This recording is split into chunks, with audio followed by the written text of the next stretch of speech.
দেখো ভাই, এটা হচ্ছে তোমার পার্ট 3।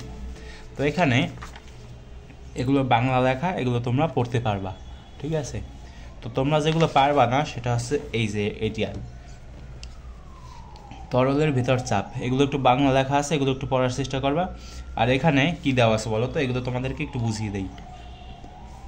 যে এ পৃষ্ঠের উপরের তরলটুকুর আয়তন AH, ঠিক আছে। এ পৃষ্ঠের উপরের তরলটুকুর আয়তন AH, ঠিক আছে। আয়তন, আয়তন মানে কি বলো তো,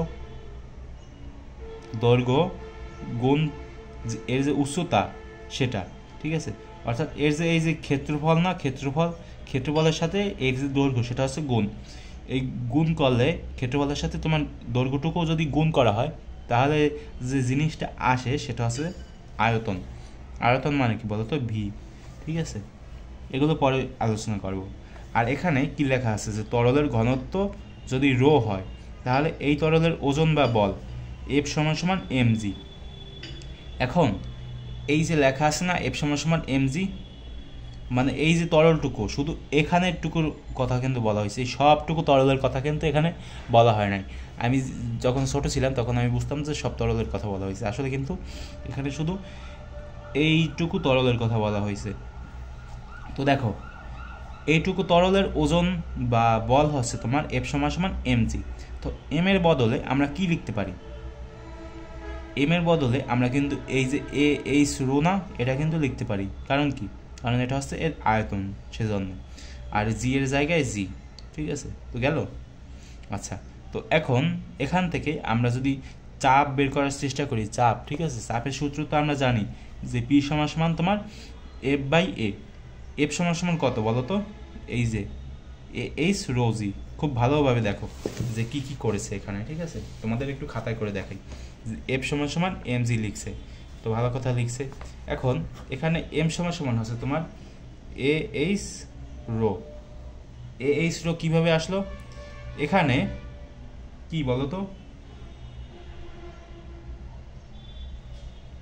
এই যে আচ্ছা, তোমাদের একটু খুব ভালোভাবে বুঝিয়ে দিই, দেখো বিস্তারিতভাবে বুঝিয়ে দিই তোমাদের যাতে বুঝতে খুব সুবিধা হয়। আমরা কি জানি রো এর সূত্র কী বলো তো? রো = তোমার m/v, বুঝলে। এখন ভি সমান কি বলতে পারো? ভি সমান হচ্ছে তোমার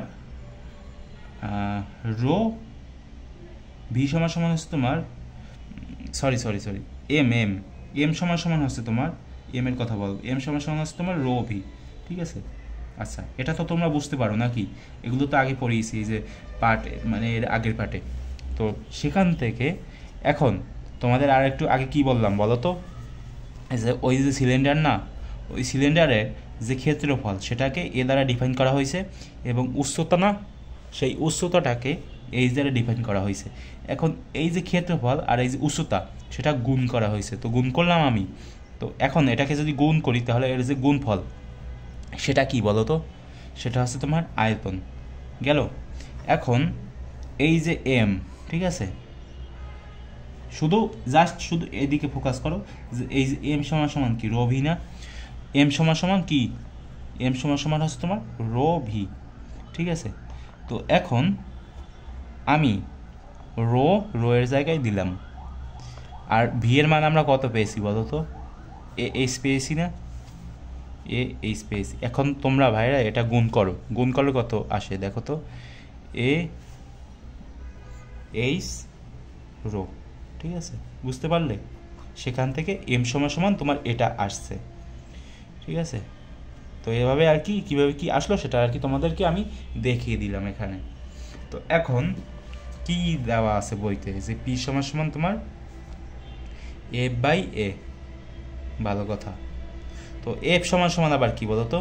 এফ সমান তোমার mg না? mg, এই যে এখানে দেখো এফ সমান তোমার mg না? ভালো কথা, mg। এখন এম সমান কি? এম সমান হচ্ছে তোমার AH রো, AH রো। এখানে আমি এইচ লিখছি, দেখা যাচ্ছে না। AH রো, এবং এটা হচ্ছে তোমার জি। তো এটা হচ্ছে তোমার এফ এর মান, AH রো জি। তো এখন আমি যদি এখানে লিখি যে AH রো জি, লিখতে কি পারি না? অবশ্যই পারি। আর নিচে তোমার আছে কি এ। এখন এ যদি কাটা যায় তাহলে এখানে কি থাকবে? এইচ রো জি, তার মানে পি সমান সমান হচ্ছে তোমার এইচ রো জি। বুঝতে পারলে সবাই কোথা থেকে কি হলো, মানে এই সূত্রটা কোথা থেকে এলো? খুব কি কঠিন মনে হয়? এটাকে কঠিন মনে হওয়ার কোনো দরকার নাই, ঠিক আছে? তো আমরা এখন সূত্রের যে বিষয়টা সেটা দেখলাম। এখন আমরা কি করব? তোমরা যদি বুঝতে না পারো, আমি আবার চেয়েছিলাম যে আবার একটু করিয়ে দেই, আবার করানোর কোনো দরকার নেই, তোমরা ভিডিওটা রিপিট করো যদি বুঝতে না পারো। তো আমি তোমাদেরকে বলি যে কোথা থেকে কি হলো। তো আমরা কি বের করতে চেয়েছি বলো তো? পি সমান সমান এফ বাই এ, এটা আমরা বের করতে চেয়েছি। এখন এফ সমান সমান হচ্ছে তোমার এ এইচ রো জি। তো এই যে এফ সমান সমান এ এইচ রো জি না, সেটা আমরা কোথা থেকে পেলাম? আমরা এখান থেকে পেয়েছি যে এফ সমান সমান হচ্ছে তোমার এম জি, আর এম সমান সমান হচ্ছে তোমার এ এইচ রো। এখন তোমরা ভাবতে পারো যে এ এইচ রো এটা আবার কোথা থেকে আসলো? এ এইচ রো কোথা থেকে আসলো? এম সমান সমান কি বলো তো? Rho B. এটা আমরা কোথায় পেলাম? এটা আমরা এখান থেকে পেয়েছি যে রো সমান সমান আমরা জানি এম বি, তার মানে এম সমান সমান রো বি। তো ভালো কথা, এম সমান সমান রো বি। তো এই যে রো এর জায়গায় রো দিলাম, আর এই যে ভি এর জায়গায় এইচ দিলাম। এখন ভি এর জায়গায় এইচ দিলাম কেন? কারণ ভাইরা ক্ষেত্রফলের সাথে তোমার উচ্চতা গুণ হয়েছে, তার মানে আয়তন বের হয়ে গেছে। তো আয়তন বের হলো, তার মানে এই যে রো এ এইচ এটা গুণ করলাম, এখান থেকে তোমার গুণফল দাঁড়ালো এ এইচ রো। ভালো কথা। তো এখন এফ সমান সমান আমরা পেয়ে গেলাম এইচ রোজি, এইচ রোজি লিখলাম, আর এর জায়গায় এ দিলাম, তার মানে এইচ রোজি বের হয়ে গেল। ঠিক আছে? তো এরকমভাবে আমরা ওগুলো বের করে ফেললাম। এটা হচ্ছে তোমার কত বলো তো? পার্ট 3। এই সূত্রটা কিন্তু খুবই গুরুত্বপূর্ণ, এগুলো তোমাদের পরবর্তীতে কাজে লাগবে। তো একটা কি ম্যাথমেটিক্স দেখাবো নাকি? আচ্ছা, এগুলো একবারে সহজ ম্যাথ আর কি, সেগুলো তোমাদেরকে একটু দেখাই। তো কি দেওয়া আছে এখানে দেখো তো খেয়াল করে। কেরোসিনের ঘনত্ব হচ্ছে তোমার 800 KG, 800 KG metre per cube. ঠিক আছে,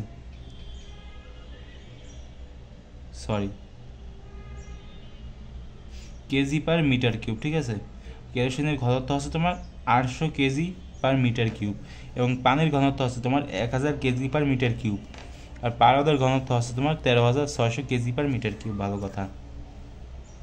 এখন এই তিনটি তরলের জন্য 50 সেন্টিমিটার নিচে চাপ বের করো। কিভাবে কি করতে হয় বলো তো? 50 সেন্টিমিটার নিচে চাপ বের করতে বলা হয়েছে। তো তোমরা বইতে দেখতে পাচ্ছ যে কেরোসিনের জন্য আলাদাভাবে, এরপর হচ্ছে তোমার পানির জন্য, এরকমভাবে তোমাদের তিনভাবে, মানে 3 স্টেপে তোমাদের বের করে দেখানো হয়েছে। তো আমি শুধু কেরোসিনটা বের করে দেখাই। তো এখানে মূলত 50 সেন্টিমিটার নিচের কথা বলা হয়েছে। 50 সেন্টিমিটার মানে কি? এটাকে যদি আমি মিটারে কনভার্ট করি তাহলে কি হবে?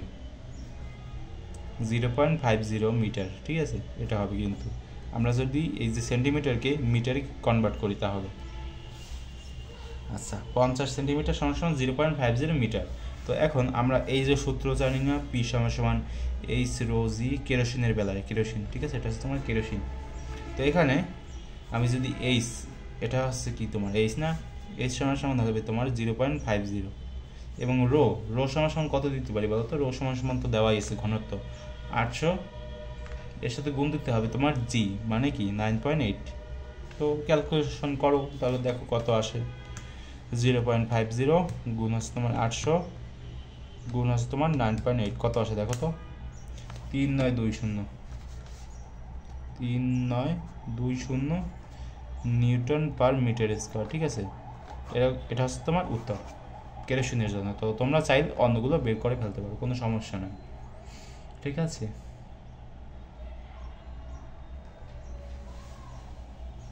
আচ্ছা, তো তোমাদের সাথে আবার দেখা হচ্ছে পার্ট 4-এ।